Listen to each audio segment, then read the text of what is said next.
어떤 60대에 정년 퇴직을 하신 분이 이제 퇴직금을 받고서 살아가다가 이제 하루하루가 인컴이 없으니까, 들어오는 돈이 없으니까 좀 답답하신 거예요. 그래서 지인의 이야기를 듣고 평택의 상가에 투자를 결심을 했습니다. 그래서 이 상가 한 채가 아니라 두 채에 투자를 했고, 그 상가 가격이 약 17억 정도가 되었습니다. 자기가 가지고 있는 돈, 퇴직금 다 합해서 은행에서 대출을 12억 정도를 대출을 받았어요. 정말 위치도 좋고 이제 큰 대기업이 들어와서 정말 아주 이 지역이 잘 발전할 것이다, 그런 지인의 말을 듣고 투자를 했는데 생각처럼 그런 일이 벌어지지 않는 거예요. 임차인을 구할 수가 없어요. 임차인을 구할 수가 없는데 계속적으로 관리비는 나가야 되고, 계속적으로 자기가 가지고 있는 돈은 점점 줄어들고, 나중에 그 두 채, 자기가 17억에 산 그 두 채를 경매에 넘기게 되었습니다. 그러면서 그가 인터뷰를 하는데 이 제목이 그거예요. 앞이 깜깜합니다. 앞이 깜깜합니다. 여러분, 우리의 삶에 정말 앞이 깜깜할 때가 있어요. 예기치 않은 일들을 당할 때가 있고, 또한 모든 계획을 세워서 우리가 이 일을 추진해 가지만 또 마음처럼 되지 않을 때가 있습니다. 여러분, 앞이 깜깜할 때 어떻게 해야 될까? 어떻게 하는 것이 옳은 방법일까? 내 마음속에서 정말 내 자신을 두드리면서 내 자신에게 강력한 게 뭔가 좀 해봐라, 뭔가 좀 해봐라 라는 외침이 내 안에서 올려올 때가 있습니다. 여러분, 오늘 본문은 그것을 이야기하고 있습니다. 한 소경이 등장을 하고 있는데 그 소경은 앞이 깜깜한 자였어요. 앞이 깜깜한 소경. 그러나 그는 그 상황 가운데 자신의 깊은 내면의 소리 가운데 뭔가 지금의 상황을 벗어나야만 한다라는 외침의 소리에 순종을 하고 무언가 하게 됩니다. 여러분, 오늘 그 말씀이 오늘 본문의 말씀입니다. 저와 여러분들이 오늘 함께 나눌 말씀의 제목, 우리 한번 따라 하시겠습니다. 다시 보게 하소서. 다시 보게 하소서에서 우리가 기억해야 하는 첫 번째가 있는데, 다윗의 자손 예수를 부르는 맹인의 믿음. 다시 보게 하소서에서 우리가 기억해야 하는 첫 번째, 다윗의 자손 예수를 부르는 맹인의 믿음입니다. 여러분, 본문의 시작은 이렇게 시작되고 있습니다. 예수님께서 그 제자들과 함께 여리고로 가실 때에, 여리고라는 말은 향기라는 말의 뜻입니다. 그래서 사람들은 여리고를 부를 때 향기로운 도시라고 이렇게 여리고를 이야기했습니다. 그런데 여리고를 사람들이 향기로운 도시라고 이야기를 했는데 성경에서는 여리고를 좋게 보지 않아요. 여호수아가 이제 가나안에 들어가서 제일 첫 번째 점령한 곳이 여리고입니다. 그리고 여호수아는 여리고를 저주하게 됩니다. 그래서 여리고에서 진짜 뭘 하든지, 여리고에서 무엇을 심는 자는 저주를 받고 여리고에서 무엇을 키우는 자는 저주를 받는다. 여호수아는 여리고를 저주했습니다. 여리고는 향기로운 도시처럼 정말 모든 것이 풍요로운 도시였지만 그 풍요로움 가운데 살아가는 인간의 내면 속에는 온갖 교만함과 온갖 불순종이 팽배해 있었습니다. 그런데 그 온갖 불순종과 그 교만함이 팽배해 있을 때에 하나님께서 그들을 벌하시는 것이 아니라 하나님께서 그들에게 자비를 내려주시는 모습을 한 사람을 통해서 보여주고 있는데 그 사람이 바로 맹인입니다. 여러분, 맹인에 대해서 한번 생각을 해보시길 바랍니다. 맹인은 선천적으로 보지 못하는 사람이에요. 당시 유대 사회에서 맹인이라는 사람은 어떠한 취급을 받았을까요? 저 사람은 부모의 죄 때문에 맹인이 되었다. 아니면 조상의 죄 때문에 맹인이 되었다라는 인식이 있었어요. 그 인식을 뒷받침하는 배경이 신명기 28장이에요. 하나님의 말씀에 불순종하는 자들은 눈이 멀게 될 것이고 하나님 말씀에 불순종하는 자들은 질병과 질병으로 인한 고통을 당할 것이다 라는 것이 신명기서에 기록되어져 있어요. 그러니까 유대인들이 그 신명기서를 배우면, 모세의 토라를 배우면 태어날 때부터 이 사람은 뭔가 질병을 갖고 태어났어. 그러면 그들의 인식 속에는 당연히 하나님의 저주가 이 사람에게 임했다라는 것을 연계해서 생각할 수밖에 없는 것입니다. 이 맹인은 바로 그러한 사람이었어요. 나면서부터 선천적으로 태어난, 앞을 보지 못하고 태어난 이 맹인, 누군가 그를 도와줘야만 했어요. 누군가 그에게 먹을 것을 줘야만 했어요. 그가 할 수 있는 일은 구걸하는 일밖에 없었어요. 누군가 빵 한 쪽이라도 주면 빵 한 쪽이라도 먹을 수밖에 없었고, 누군가 그를 욕하고 그에게 침을 뱉으면 그냥 당할 수밖에 없었어요. 그는 삶에 있어서 자신이 삶의 계획을 세워갈 수 있는 자가 아니라 누군가에게 짐이 되어지는 사람이었어요. 누가 앉혀줘야만 구걸을 할 수가 있었고, 누가 손을 잡아주어야만 그는 걸어갈 수가 있었어요.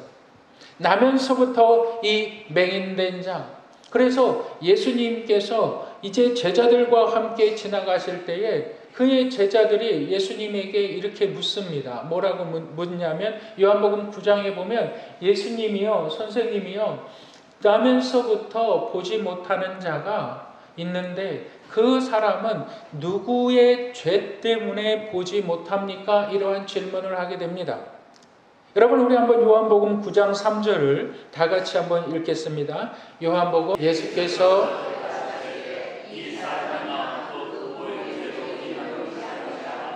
그에게서 하나님이 하시는 일을 나타내고자 하심이라.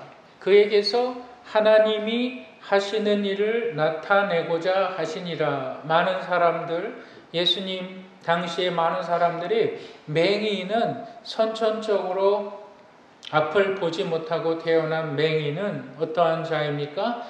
그 부모의 죄, 그 조상의 죄 때문에 그는 맹인이 된 거예요. 사람들은 그렇게 생각했어요. 그런데 제자들이 예수님하고 이렇게 다니면서 내가 하나님의 나라에 대해서, 내가 하나님에 대해서 내가 배우고 말씀을 배우고 예수님의 뜻을 따르려고 하니까 궁금한 것이 너무 많은 거예요. 그래서 묻습니다. 과연 저 사람이 맹인된 것이, 저 사람이 구걸하는 것이 그의 죄입니까? 그의 부모의 죄입니까? 그의 조상의 죄입니까? 여러분, 이 질문의 핵심이 뭐예요? 모르겠다 이거잖아요. 아리까리하다 이거잖아요. 그러니까 우리 예수님께서 정말 당시에는 놀랄 대답을 하세요. 그가 맹인된 것이 하나님의 일 때문이다. 말도 안 되는 소리죠. 그가 빌어먹는 것이 하나님의 일을 나타내는 것이다. 그가 가난해진 것이 하나님의 일을 나타내는 것이다. 그가 병든 것이 하나님의 일을 나타내는 것이다. 여러분, 지금 예수님께서 이렇게 말씀하고 있는 것입니다. 여러분, 이 맹인이 예수 그리스도가 지나가신다, 예수 그리스도가 지나간다는 소리를 듣게 됩니다. 이 맹인이 예수 그리스도가 지나가신다는 소리를 듣고 그는 예수님을 향하여서 이렇게 외치지요. 본문은 이렇게 이야기합니다. 그가 크게 외쳐 이르되 다윗의 자손 예수여. 다윗의 자손 예수여. 당시 사람들은, 우리가 본문 속에서도 무리들은 사람들을 나사렛 예수라고 불렀어요. 나사렛 예수라는 것은 나사렛이라는 그 작은 지역에서 태어난 한 사람이라는 뜻이에요. 그가 말을 잘하건, 그가 똑똑하건, 그가 어떠한 도덕적인 성품이 있던, 그는 우리와 다르지 않는 나사렛 사람이다. 근데 다윗의 자손 예수여라는 것은 전혀 다른 것입니다. 왜 그렇습니까? 성경은 다윗의 조상 다윗을 통해서 그의 후대, 그의 후손들 가운데 누가 나타날 것이냐? 하나님께서 보내실 메시아, 메시아는 구원자, 메시아가 나타날 것이다. 그 메시아가 나타날 때에 그의 나라는 영원할 것이다 라는 것을 이미 성경은 이야기하고 있는 거예요. 여러분, 우리 사무엘하 7장 16절을 한번 다 같이 읽어보겠습니다. 내 집과 내 나라가 내 앞에서 영원히 보존되고 내 왕위가 영원히 견고하리라 하셨다 하라. 이것이 누구를 통해서 오느냐? 다윗의 자손을 통해서, 다윗의 자손을 통해서 하나님께서 반드시 영원한 언약을 세울 것인데, 그 영원한 언약은 다윗의 자손으로 오는 예수 그리스도로 말미암아 세워질 것이다, 이 말이에요. 그러니까 맹인이 예수를 향하여서 다윗의 자손 예수여라고 말하는 것은 당신은 하나님께서 보내신 메시아이십니다. 당신은 하나님께서 나를 구원하시기 위하여 보내신 하나님의 메시아, 구원자이십니다. 다윗의 자손 예수여. 당신은 구원자이기 때문에 나를 구원하실 수 있습니다. 여러분, 이 고백이 맹인의 고백이었어요.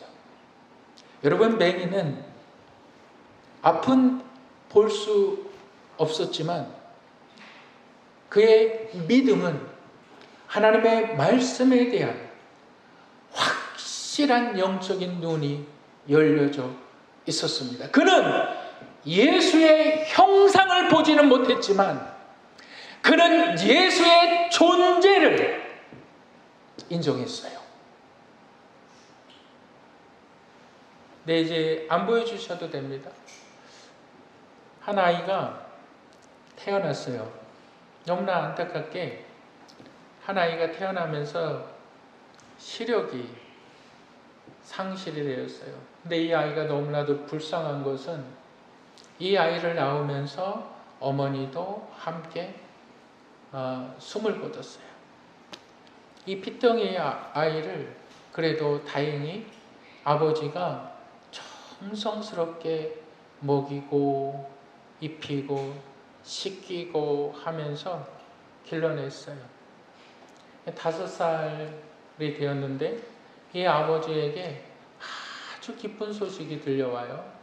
그 기쁜 소식이 뭐냐면 한 의사가 그러는 거예요. 이 아이 수술하면 앞을 볼 수 있는 확률이 매우 높습니다. 수술비가 좀 비싸요. 그런데 수술하면 이 아이가 앞을 볼 수 있는 확률이 매우 높습니다. 아버지는 어떻게 합니까? 모든 재산을 다 모아서 그 아이를 수술시키기로 하고 결국 수술시킵니다. 긴 수술을 끝내고 의사가 나와서 하는 말이 아주 수술이 잘 됐다고. 이제 일주일 후면 아이가 볼 수 있을 거라는 말을 합니다. 일주일 후에 그 5살 난 아이가 이제 눈에 감겨있던 그 압박분대를 풀게 됩니다. 모든 것이 다 시뿌연하면서 의사가 묻습니다. 뭐가 보이니? 뭐가 보이니? 그래요? 그때 이 5살 난 아이가 옆을 이렇게 돌아보면서 이렇게 얘기해요. 아빠! 그러는 거예요. 아빠! 그러는 거예요. 옆에 있는 사람들이 놀래요. 아니, 나면서부터 한 번도 아빠의 얼굴을 보지 못했는데 어떻게 정확히 아빠의 얼굴을 보고 아빠라는 소리를 부르느냐? 사람들이 의아해해요. 그 아이는 아버지를 본 적이 없어요. 그런데 아버지가 그 아이를 향해서 말했던 음성, 밥 먹자, 씻자, 아버지가 자신의 손을 잡아주었던 그 느낌, 그 채취, 그것을 이미 다 알고 있는 거예요. 비록 눈으로 아버지의 형상은 보지 못하지만 그 아들은 내 옆에 아빠가 계신 것을 이미 냄새로 알고 있는 거예요. 이미 그 숨소리로 알고 있는 거예요. 우리 주님이 우리에게 주님이 되는 것은 우리가 그분을 보지는 못했고 우리가 그분의 형상을 만지지는 못했지만 늘 내 삶 가운데 함께 하시는 그 주님, 내가 눈물을 흘릴 때에 나의 눈물을 들으시고 나의 눈을 닦아주시던 그 주님, 내가 괴로울 때에, 내가 하나님을 향하여 하소연할 때에 늘 나에게 있어서 항상 내 편이 되어주시고 나를 치유해 주실 뿐만이 아니라 나의 인생의 여정의 걸음걸이를 인도해 가셨던 그분의 존재, 눈으로 보지 못하지만 우리 영적인 눈은 볼 수 있습니다. 우리가 우리의 육체적인 눈으로는 보지 못하지만 우리 영혼의 믿음의 눈은 그 예수를 볼 수 있고 그 예수를 시인할 수 있을 때에 우리는 그 예수를 향하여서 다윗의 자손 예수여라고 고백할 수 있는 것입니다. 여러분, 그 예수가 저와 여러분들의 예수 그리스도라는 사실을 믿으시길 바랍니다. 예수 그리스도, 그분은 성경에서 예언하신, 성경에서 이야기하신 다윗의 자손 예수 그리스도, 다윗의 자손 예수 그리스도, 그의 나라는 영원하며 모이던 사람이 보는 것으로 그의 인생이 좋아지고 그의 죽음의 문제가 여전히 있고 그것이 아니라 누구든지 예수를 만나면, 누구든지 예수의 은혜를 경험하면 그의 영원한 나라의 백성이 된다는 사실을 믿으시기를 주님의 이름으로 축복합니다. 다시 보기 하소서에서 우리가 기억해야 하는 두 번째가 있는데 우리 한번 따라 하시겠습니다. 예수님의 자비와 믿음의 회복. 이 맹인이 이제 예수님을 향하여서 다윗의 자손 예수여, 다윗의 자손 예수여, 나를 불쌍히 여기소서 할 때에 앞에 가는 사람들이 뭐라 그러냐면, 야, 너 시끄러워, 꾸짖어. 더 큰 소리로 했다는 말이거든요. 다윗의 자손 예수여, 나를 불쌍히 여기소서, 이렇게, 야, 너 조용히 안 해, 이렇게 했다는 말이에요. 더 큰 소리로 꾸짖다라는 거예요. 소리로 소리를 죽여버린 거죠. 그들이 이렇게 꾸짖으니까 그가 기가 죽어서, 맹인이 기가 죽어서 입을 닫은 것이 아니라 더 크게 소리를 지릅니다. 다윗의 자손 예수여. 왜 그럴까요? 내 인생에 이 한 번의 기회, 이것을 잃어버리면 그는 영영 보지 못할 것입니다. 더 크게 소리를 지를 때에 우리 예수님께서 말씀하시는 것이 이것이에요. 내가 내게 무엇하여 주기를 원하느냐. 그러니까 이 맹인이 이렇게 얘기하죠. 보기를 원하나이다. 보기를 원하나이다. 절박한 거죠. 보기를 원하나이다. 그러니까 우리 예수님께서 하시는 말씀이 내 믿음이 너를 구원하였다. 다른 말로 하면 내 외침, 너를 구원하였다라는 말입니다. 더 쉽게 말씀드리면 너의 행동이 너를 구원하였다. 여러분, 믿음은 추상적이지 않습니다. 믿음은 언제나 행위를 동반합니다. 여러분, 믿음은 보이지 않지만 행동할 때 실제가 된다는 사실을 여러분 믿으시기를 바랍니다. 여러분, 우리 한번 히브리서 11장 8절을 읽어보실까요?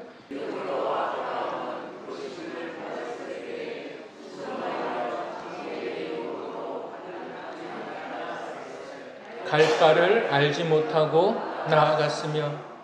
믿음을 아브라함은 어떻게 소화했느냐? 하나님이 내가 너에게 지시할 땅으로 가라. 근데 하나님께서 어디로 가라는 말이 없어요. 아브라함은 갈 바를 알지 못하고 하나님이 가라 그랬어요.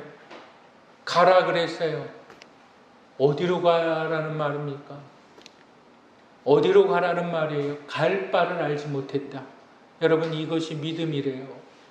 여러분들 이렇게 행할 수 있습니까? 근데 아브라함은 짐을 싸요. 그리고 본토 아비 친척의 집을 떠나요. 이게 믿음이라는 거예요. 웃기죠? 근데 성경은 이 우스운 것을 믿음이라 얘기를 해요. 노아는 보지 못한 일에 경고를 받아요. 하나님께서 보지 않는 일에 노아에게 보여주지 않아요. 근데 하나님께서 경고를 하세요. 무슨 경고를 하냐면, 물로 내가 이 사람들을, 이 동물들을, 이 땅을 내가 심판하리라 하나님 경고를 하시지만 보여주지는 않으세요. 갑자기 짐승이 죽거나 해가 뜨지 않거나 갑자기 낮이 사라지고 깜깜한 밤이 오거나 뭔가 징조를 보여줘야 되는데 징조를 보여주지 않으세요. 그런데 이 노아는 이렇게 얘기를 합니다. 성경에서 뭐라 그러냐면, 노아는 보지 않는 일에 경고하심을 받아서 방주를 준비했느니라. 하나님의 경고를 받았어요. 근데 그 경고를 뒷받침할 수 있는 실증적인 증거가 없었어요. 근데 방주를 지었어요. 그걸 믿음이라 그래요. 사라는 생리가 다 끊겨버렸어요. 더 이상 신체적으로 아이를 낳을 수 없는 여자였어요. 근데 그가 잉태할 것을 믿었다. 말도 안 되는 것이 여러분 믿음이에요. 하나님이 예수 그리스도를 보내셔서 하나님이 소경 바디메오를 고치시고 하나님께서 연약한 자들을 고치실 때는 반드시 보는 것이 있습니다. 하나님의 일을 나타내실 때는 반드시 보는 것이 있습니다. 믿음입니다. 여러분, 믿음은 보이지 않는 것이에요. 믿음은 우리가 보이지 않지만 하나님을 신뢰하는 것입니다. 보기를 원하나이다. 당신은 보여줄 수 있는 분이십니다. 예수를 향한 믿음. 다윗의 자손 예수를 향한 믿음. 여러분, 본문을 통해서 우리는 무엇을 발견해야만 할까요? 우리의 삶이 무너지고 있을 때, 우리의 삶이 확 막혀 있을 때, 무언가 답답함을 느낄 때, 내 삶이 고독하고 무언가 참 말할 수 없는 심적 아픔이 있을 때, 우리 하나님께서 역사하시는 시간, 무엇을 통해서 역사하십니까? 다윗의 자손 예수요. 주님은 나의 근심이 변하여 기쁨이 되게 하시는 분이시고, 주님은 나의 모든 질병을 치료할 수 있는 나사렛 예수가 아닌 다윗의 자손 예수. 여러분, 우리 이 시간에 의 예수를 부르며 이 예수의 능력이 나의 삶의 실제가 되기를 간절히 소망합니다.